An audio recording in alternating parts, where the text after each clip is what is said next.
We will finally start to get some answers tomorrow on what we can expect in the near term from markets after the Fed makes its move. They're meeting today and tomorrow. Then Chair Powell will come out and talk the markets down most likely.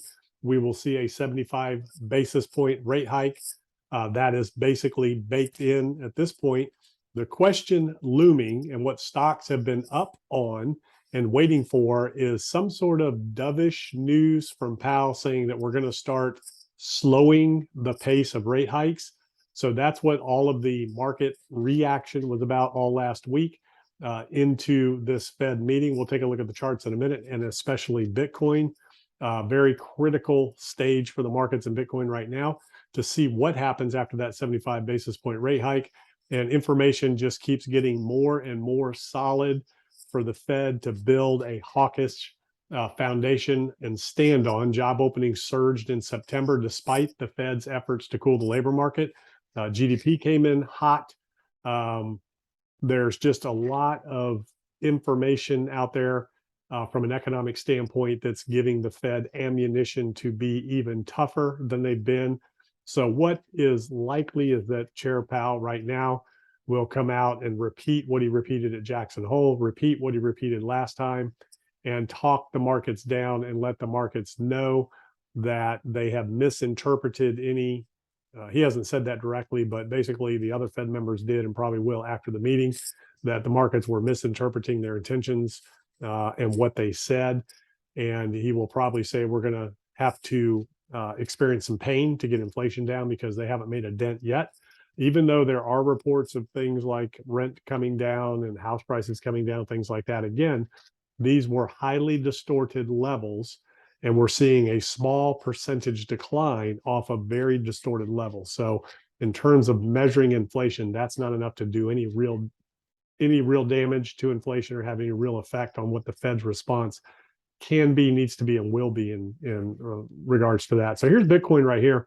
One thing I'm going to talk about that we can take a look at, obviously Bitcoin's been kind of trending sideways here, consolidating, kind of waiting for that Fed move tomorrow. And the question is, will it perform like it did last time after the Fed had its last meeting in September and kind of drop after that and kind of give everybody a little bit of fear that it's going to go retest these lows here, which at some point I believe Bitcoin will definitely retest that low. And if we're going to see more downside, that's the level it'll break through, go down to that next level of that 14, 15,000, probably do this here, because what's the maximum pain the market can inflict on people right now? Everybody's expecting, not everybody, but a lot of people are calling the bottom. A lot of people, more and more technical confluence of old indicators in the macro bull market cycle that Bitcoin has been in would kind of indicate that this should be a bottoming structure, bottoming process here. But also, if you look back at the last bear market, you can see a lot of confluence, a lot of similarities to this sideways consolidation here before that final leg down.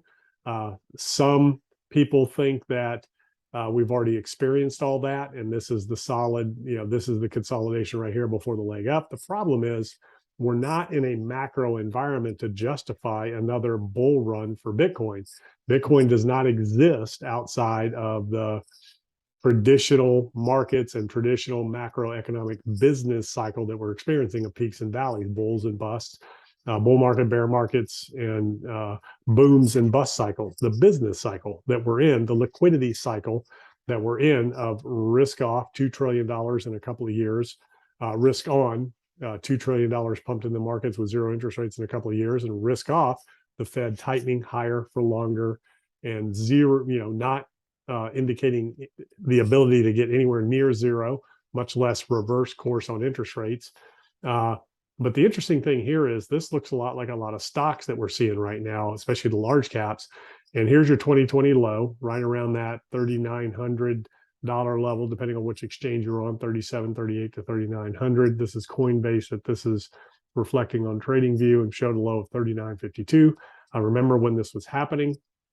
And, we've seen a little bit of an unwinding of this move here from that March 2020 low. And if you look at where the Dow is right now, same kind of position, where the Dow tested that pre-pandemic high, but hasn't come down anywhere near that pandemic low.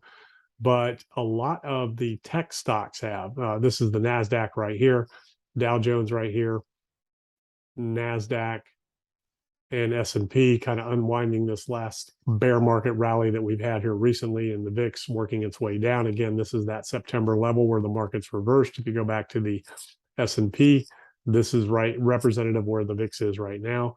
And then, of course, Dixie continuing a march upward after hitting a little bit of a lower low here. Is this going to be a higher low and then continue down? We'll have to wait and see what happens there. And the 10-year, which is what a lot of the mortgage rates are based on, kind of working its way up, continuing on in that 4% level, keeping mortgage rates higher and interest rates higher in the real estate market.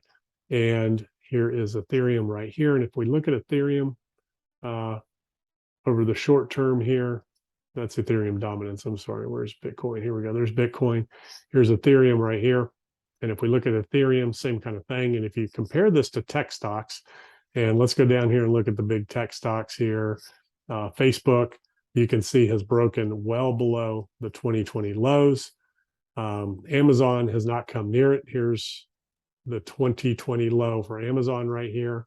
Here's Apple, nowhere near that 2020 low at this point, which is Apple is your bond play of the markets right now. That's your safety play. This is what ultimately the hope is, that Bitcoin becomes a safe haven in turbulent times. Right now, Apple is the safe haven trade in turbulent times. Microsoft has also been somewhat of a safer trade, but now working its way back down. Here's the 2020 low there. Not quite there yet. Here's Google working its way back down. These stocks are starting to look. Here's Tesla right here. There's your 2020 low there.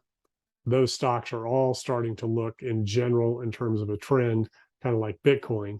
Bitcoin a lot closer to the 2020 low than a lot of those stocks.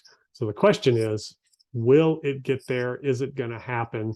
Will the markets, the tech stocks, the riskiest of risk assets, and if we look at ARK, take a look at the ARK Innovation right now, just about to test that 2020 low. Hasn't quite gotten there yet. That was around, this is the ARK ETF tracking a lot of those stay-at-home trades, the coronavirus, stay-at-home, work from home plays, $33 for a low, working its way down to test it. Again, looks a lot like Bitcoin, right? Other than the consolidation that it's missing. This looks more like the 2000 .com bust, 2001 .com bust. When you look at the NASDAQ, that looks like classic tech stock bubble bursting price action right there. And if we go back to the NASDAQ, there it is. That looks just like what you're seeing in some of the tech stocks, especially ARK right now. So the real question is, what ultimately is going to happen for Bitcoin? And again, the pain trade would be come down here, test the lows, have a nice little bounce, get back up here into 25, 30, make everybody think that, bullish, bullish, bullish, and then bam, then ultimately go down and test those lows. But a lot of people are calling for the bottom here right now. A lot of people are piling in. A lot of people are telling you this is the best chance you'll ever have to buy Bitcoin. And of course, this, people said that here. People said that here. They said it here. They said it here. All along the way, right? When ultimately the best time to buy was right here. Best time to buy was right here. And we can go back, best time to buy. So very different market right now, very different economic conditions, economic cycle. And, you just need to make your own decision. So is this a bad place to buy if you bought right here? Most likely, if price did drop down into the 3,000s, 3 to 4,000 level, most likely it would definitely reach this level of 20,000 again. We don't know when, we don't know how long. If it stays right here and consolidates and doesn't go below that $17,000, $18,000 low, will it reach the $60,000 level? It could potentially do that at some point. We don't know when. We don't know how long that would take. Will it reach 100,000? Nobody knows. There's a lot of people that will tell you with absolute 100% certainty, you're going to go to 100,000, you're going to go to 500,000. Nobody knows. There are people that will tell you with absolute certainty that we're going to go to 3,000. That Bitcoin will go to 3,000. Nobody knows. What we do know is this is a risk-on asset. It's a speculative risk-on asset at the higher end of the spectrum, like a tech stock, like a zero earnings tech stock. So that's kind of how this price action is playing out. That's kind of where capital rotates in and out of from. And it's going to take a lot of capital to push this price. So where is that going to come from in this environment that we're in of risk, when we just showed you that the safety trade right now for risk capital is right here, Apple.